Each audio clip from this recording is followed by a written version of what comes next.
2011년 3월 21일 일요일 캘리포니아 로스앤젤레스를 출발하여 태평양의 푸른 바다를 가로지르며 멕시코 푸에르토 발야타로 항해 중인 디즈니 원더 크루즈호는 11개의 공용데크와 875개의 객실에 2,400명의 승객을 수용할 수 있으며 약 950명의 승무원이 근무를 하고 있는 300m가 넘는 크기의 거대하고 호화스러운 크루즈입니다. 크루즈 갑판의 공기는 아이들의 웃음소리로 윙윙거리고 북적거리는 사람들 사이를 들락날락하는 아이들의 얼굴은 경이로움과 기쁨으로 빛이 나고 있었습니다. 어른들은 칵테일을 마시며 고요한 바다 풍경을 감상하면서 잠시나마 걱정을 잊고 햇살 가득한 데크에서 휴식을 취하고 있고, 깨끗한 유니폼을 입은 승무원들은 흔들리지 않는 미소를 지으며 인파 사이를 이동하면서 자신들이 맡은 일을 하고 있습니다. 선상의 분위기는 흥분과 기대로 가득 차 있었고, 디즈니 원더 크루즈의 안전기록은 흠잡을 데가 없었기 때문에 이 크루즈가 미스테리로 가득 찬 또 다른 디즈니 크루즈가 될 것이라고 의심하지 않았습니다. 하지만 2011년 3월 22일 멕시코 연안이 푸에르토 발야타와 카보 산 루카스로 향하고 있는 크루즈의 승무원 중 한 명인 24세 레베카 코리암이 흔적도 없이 사라지면서 디즈니 크루즈 라인 역사상 처음으로 미스터리한 실종 사건이 발생하게 되었습니다. 실종된 여성 레베카 코리암은 1987년 3월 11일 영국 체스터에서 태어난 삶과 모험에 대한 열정을 가진 활기찬 젊은 여성이었습니다. 그녀는 마이크와 앤 코리암의 사랑스러운 딸이었고, 그녀의 여동생 레이첼에게는 소중한 언니였습니다. 레베카는 10대 때 영국 국방부와 영국 육군이 후원하는 전국 청소년 단체인 영국 육군생도에 입대했습니다.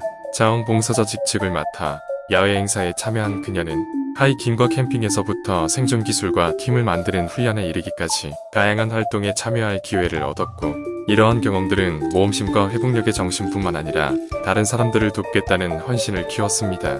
봉사와 모험에 대한 사랑은 그녀의 학업으로 이어졌으며, 레베카는 플리머스 대학에서 스포츠 과학을 공부한 뒤에 리버풀 호프 대학에서 청소년 연구를 추가로 공부했습니다. 그리고 4개월 동안 미국 메인주에 있는 캠프 아메리카에서 아이들에게 스포츠를 가르치며 신체 활동과 대자연에 대한 사랑을 나누었고, 스포츠에 대한 그녀의 사랑과 캠프 아메리카에서 그녀의 경험은 디즈니 원더의 청소년 프로그램 크루 멤버로 이끌었습니다.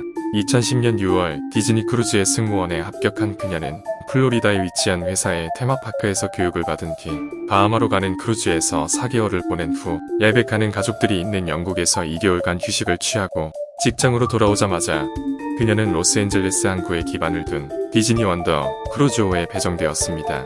레베카는 디즈니 원더 크루즈 내 어린이 및 청소년 프로그램 크루 멤버로 일하면서 어린 승객들을 위한 게임을 이끌고 놀이 시간을 감독하고 아이들을 돌보는 일을 담당했습니다.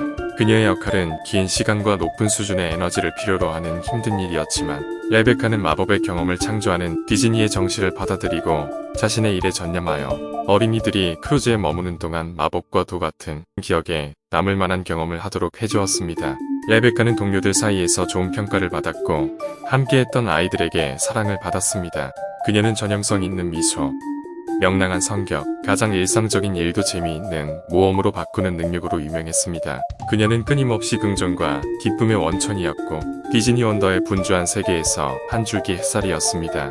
레베카가 바다에 있는 동안에도 영국에 있는 가족과 페이스북과 스카이프를 통해 그들과 정기적으로 소통하며 자신의 경험을 공유하고 항상 긍정으로 가득 찬 메시지와 함께 자신의 꿈을 이루고 있어 행복하다고 말했습니다. 2011년 3월 21일에도 어머니 앤과 조금 서두른 통화를 하고 화요일에 페이스북으로 이야기할 것이라고 말했습니다. 2011년 3월 22일 크루즈는 순조롭게 항해하고 승무원들은 각자의 임무를 수행하면서 디즈니 원더 크루즈는 여느 날처럼 하루가 시작되었습니다. 그런데 오전 9시 교대 근무를 해야 하는 레베카 코리암이 나오지 않았습니다.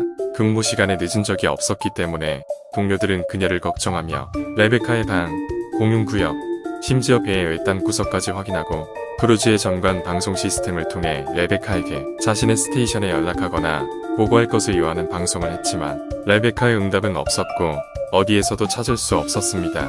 디즈니 원더 크루즈의 보안팀에서 그녀를 찾기 위해 CCTV를 살펴보았을 때 그녀의 유일한 흔적은 오전 5시 45분에 타임스탬프가 찍힌 CCTV 영상에 그녀가 승무원 휴게실에서 선박 내부 전화로 통화하는 것이 목격되었습니다. 남자 옷을 입고 있었던 그녀는 눈에 띄게 괴로워하며 정신이 나간 듯 보였는데, 한 젊은 남성이 다가와 별일 없느냐고 묻자 네, 괜찮아요 라고 말하는 그녀의 입이 또렷하게 보였습니다.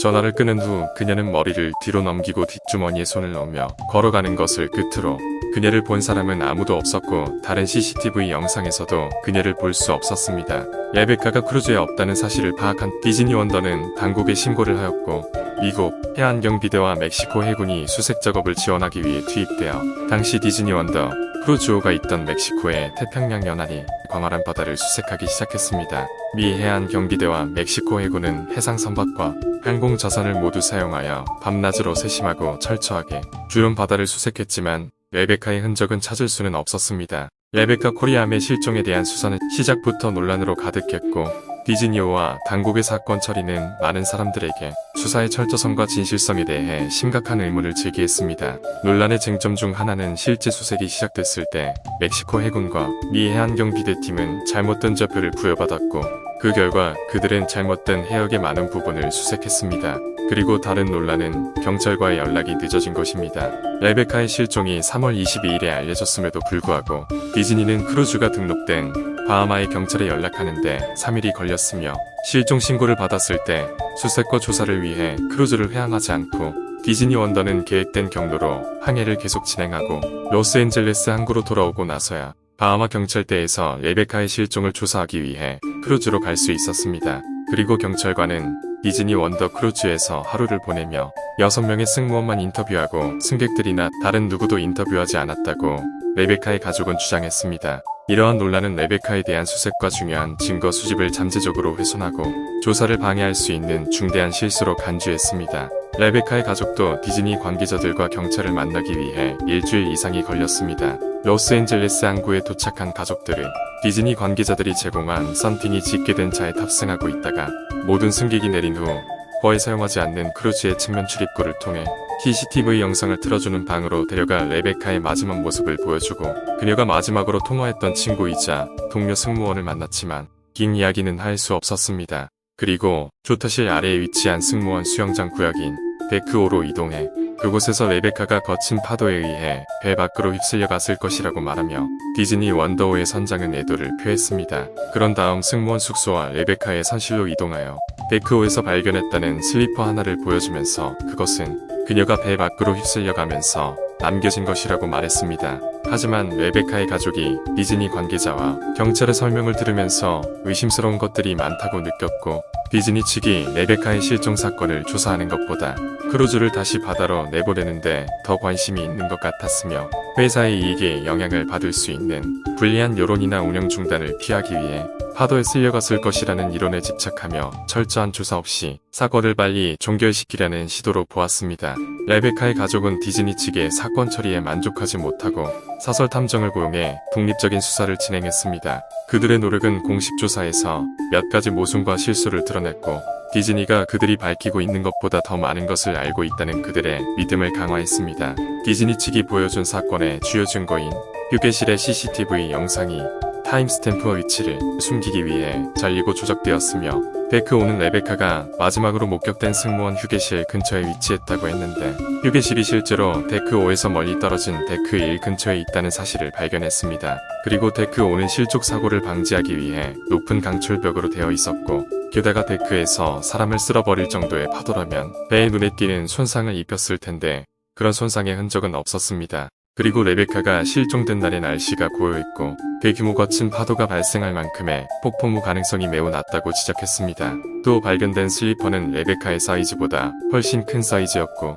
슬리퍼는 다른 승객의 것이라고 주장했습니다. 그리고 그녀가 마지막으로 통화했던 트레이시 오브라이언은 레베카가 울면서 그녀에게 전화를 하여 자신의 파트너로부터 쓰리썸을 해달라는 요청을 받았다고 말해 그녀에게 그들에게 돌아가지 말고 자러 가라고 말했다고 합니다. 하지만 레베카의 파트너가 누구인지는 밝혀지지 않았습니다. 또한 레베카의 숙소 개인 소지품에서 찢어진 반바지를 발견했는데 이것을 볼 때 그녀의 가족들은 레베카가 공격을 받았고 성폭행을 당했을 가능성이 있다고 믿었습니다. 그녀가 사라진 지 한 달 후 레베카의 가족은 그녀의 개인 소지품에서 발견되지 않은 신용카드가 사용되었을 수 있음을 나타내는 그녀의 은행 계좌에 의심스러운 활동이 있었다는 것과 그녀가 사라진 후 페이스북 비밀번호가 변경되어 레베카의 계정에 액세스할 수 없다는 사실을 알게 되었습니다. 이러한 활동은 이 사건이 단순한 해상 사고보다 더 복잡할 수 있음을 시사했습니다. 레베카가 새로운 삶을 시작하기 위해 사라지는 것을 선택했거나 다른 사람이 그녀의 개인정보를 사용하고 있다고 제안합니다.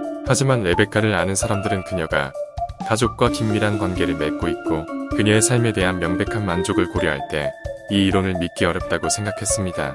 2011년 10월 저널리스트 존 론슨이 디즈니 원더 크루즈에 탑승해 취재를 했습니다. 레베카가 실종됐을 당시 배에 있던 승무원 몇 명이 그와의 인터뷰에서 디즈니나 바하마 경찰이 공개적으로 인정한 것보다 그녀의 운명에 대해 더 많이 알려져 있다고 제안했습니다. 그리고 레베카가 실종되기 전날 밤 11시에 그녀와 함께 있었던 친한 친구이자 동료 멜리사는 인터뷰에서 그들은 일을 마치고 선박 갑판 아래에 있는 비밀복도에서 장난을 치며 수다를 떨고 헤어졌다고 합니다.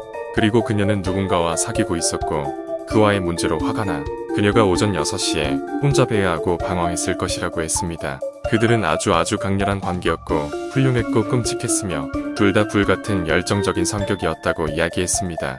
또 레베카는 그들이 자주 가던 곳인 데크호를 좋아했었고 그날도 아마 데크호 벽 위로 올라가 선반에 앉아있다가 사고를 당했을 수도 있다고 했습니다. 그리고 디즈니 크루즈의 보안은 매우 엄격하고 승무원 수영장 아래에는 HR 사무실 승무원 체육관 그리고 여권과 돈 및 문서 등을 처리하는 승무원 사무실이 있는데 그런 곳에 CCTV가 당연히 있을 것인데도 불구하고 디즈니에서 없다고 하는 이유에는 승무원 수영장이 배의 가장 높은 위치인 조타실 아래에 있으므로 사고 시간인 오전 6시에 그들이 일을 하고 앞을 보고 있었다면 누군가가 그녀의 추락을 볼 가능성이 있어 사고 나는 것을 보고 조치를 취했어야 하는데 그들이 하지 않았다면 디즈니는 그들이 하지 않은 이유를 은폐하는 것이라고 제안했습니다. 그리고 일부 승무원들도 크루즈에 사방에 CCTV가 있고 여기 있는 모든 것은 테이프로 기록되고 있어 디즈니는 레베카에게 무슨 일이 일어났는지 정확히 알고 있으며 디즈니가 테이프를 가지고 있을 것이라고 합니다. 하지만 레베카의 실종 당시 발표된 기사에 따르면 디즈니는 보안상의 이유로 CCTV 카메라의 수 또는 위치 공개를 거부하며 레베카가 배 밖으로 나가는 영상이 없다 주장합니다. 이러한 보도와 논란에 레베카의 가족은 회사가 따르게 안전한 환경을 제공하지 못했고 그녀의 실종에 대한 적절한 조사를 수행하지 않았다고 주장하면서 디즈니 원더를 상대로 소송을 시작했습니다.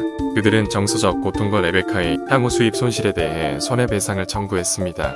이 소송으로 레베카의 가족은 다윗과 골리앗의 대결에서 거대 기업과 대면하게 되었습니다.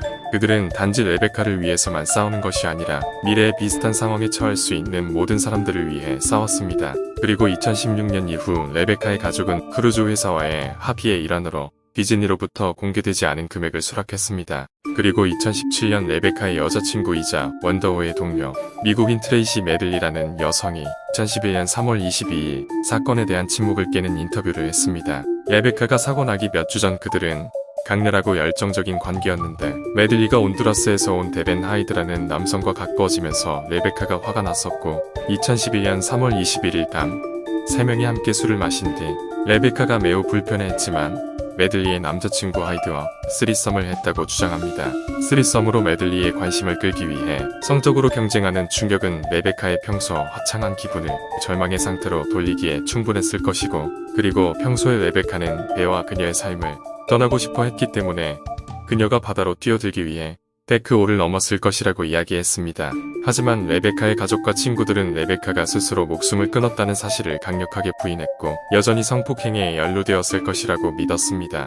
거대하고 호화스러운 크루즈 내 다양한 시설을 이용하면서 이국적인 목적지로 항해하는 크루즈 산업은 1980년대 이후 꾸준하게 성장하고 있지만 이러한 여유와 호화로운 여행에는 그늘진 이면이 있습니다. 2000년 이후로 크루즈에서 실종된 사람이 313건 기록되었으며 이 중 약 10%만 해결되었습니다. 크루즈의 실종자나 배 밖으로 나가는 사람의 모든 사건을 공개할 법적 의무가 없기 때문에 업계 일각에서는 그러한 사건의 약 15에서 20%만이 문서화되어 언론 보도를 통해 공개되는 것으로 추정합니다. 레베카 코리암의 실종은 여전히 많은 의문점에 쌓여있는 미스터리로 남아있으며 그녀의 이야기와 크루즈 세계에 해결되지 않은 문제들을 가슴 아프게 상기시킵니다.